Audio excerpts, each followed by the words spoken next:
বলার, আমরা আজকে ৭৭তম প্রজাতন্ত্র দিবসে এখানে সমবেত হয়েছি। ১৯৫০ সালের ২৬শে জানুয়ারি ভারতবর্ষকে গণতান্ত্রিক, প্রজাতান্ত্রিক, সার্বভৌমত্ব, সমাজতান্ত্রিক এবং ধর্মনিরপেক্ষ রাষ্ট্র হিসেবে আত্মপ্রকাশের মাধ্যমে আমাদের ১৯৪৭ সালের ১৫ই আগস্ট যে স্বাধীনতা অর্জিত হয়েছিল, সেটা সংবিধানের মাধ্যমে যাতে দেশটা পরিচালিত হয়, সেই দৃষ্টিভঙ্গি নিয়ে ১৯৫০ সালের আজকের দিনে অর্থাৎ ২৬শে জানুয়ারি থেকে প্রজাতান্ত্রিক, গণতান্ত্রিক রাষ্ট্ররূপে আমাদের পথ চলা শুরু হয়েছিল। আজকে গোটা ভারতবর্ষের আসমুদ্র হিমাচল এই দিনটি উদযাপিত হয়ে থাকে। শুধু রাজনৈতিক দল বা বিভিন্ন সংগঠন না, বিভিন্ন ক্লাব সংগঠন ভারতের বিভিন্ন প্রান্তে আজকের দিনটা যেভাবে উদযাপন করে থাকেন, তারই অঙ্গীভূত বিষয় হিসেবে আমরা আজকে এইখানে সমবেত হয়েছি এবং এই দিনটি উদযাপন করছি। আমাদের যে কথাটা বলার, যাদের যে সমস্ত বীর বিপ্লবী, স্বাধীনতা সংগ্রামী এবং অসংখ্য মানুষের আত্মত্যাগের মধ্যে দিয়ে আমাদের স্বাধীনতা অর্জিত হয়েছিল, তাদের স্মৃতির প্রতি, তাদের আত্মবলিদানের প্রতি শ্রদ্ধা জানিয়ে আমরাও এখানে আজকের এই দিনটি উদযাপন করছি। আমি ঠিক একটা কথা বলবো, যে বিষয়টা পরবর্তী প্রজন্মের কাছে জানানো দরকার, যে বিষয়টা আমাদের পরবর্তী প্রজন্মের ধারাবাহিকতার মধ্যে আনার দরকার, সেটা হলো যে ৪৭ সালে আমাদের যে রাজনৈতিক ক্ষমতা হস্তান্তর বা স্বাধীনতা অর্জিত হয়েছিল, সেই গণতান্ত্রিক এবং প্রজাতান্ত্রিক এই দুটো বিষয়ের মধ্যে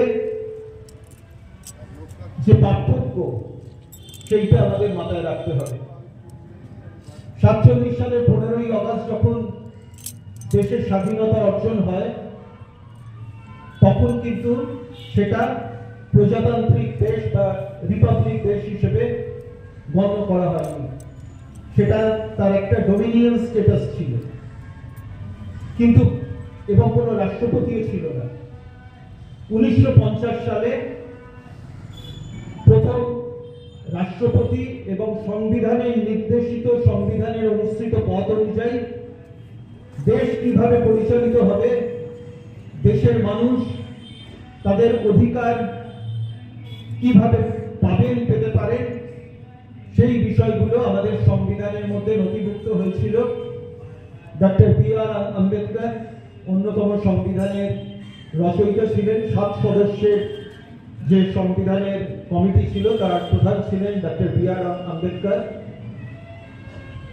এবং যে কথাটা বলছিলাম, যে গণতান্ত্রিক এবং প্রজাতান্ত্রিক এই দুটোর মধ্যে প্রধান পার্থক্য যেটা, সেটা তার বহু পূর্ববর্তী সময় আমেরিকার প্রথম রাষ্ট্রপতি আব্রাহাম লিঙ্কন, তিনি একটা, আমেরিকা যখন প্রথম স্বাধীন হয় তখন তিনি একটা কথা বলেছিলেন, সেটা হচ্ছে by the people, of the people, for the people. জনগণের দ্বারা, জনগণের জন্য এবং জনগণের সঙ্গে। কিন্তু প্রজাতন্ত্র তার সেটা হচ্ছে যে রাষ্ট্রের যিনি প্রধান থাকবেন, তিনি প্রত্যক্ষ বা পরোক্ষভাবে জনগণ দ্বারা নির্বাচিত হবেন। এখন প্রশ্ন হচ্ছে, সমস্ত গণতান্ত্রিক দেশ কিন্তু প্রজাতান্ত্রিক নাও হতে পারে, আবার সমস্ত প্রজাতান্ত্রিক দেশ গণতান্ত্রিক নাও হতে পারে। উদাহরণ হিসেবে বলা যায় যে আমাদের পাশের দেশ চীন, সেটা প্রজাতান্ত্রিক দেশ কিন্তু সেটা গণতান্ত্রিক না।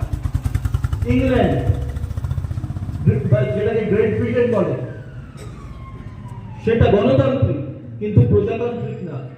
কিন্তু ভারতবাসী হিসেবে আমাদের গর্বের জায়গা হচ্ছে এটাই, যে আমাদের ভারতবর্ষ গণতান্ত্রিক এবং প্রজাতান্ত্রিক উভয় চারিত্রিক গুণাবলীর মধ্যে বিদ্যমান আছে। আমরা আজকের এই সুপ্রভাতে যখন আমরা সমবেত হয়েছি,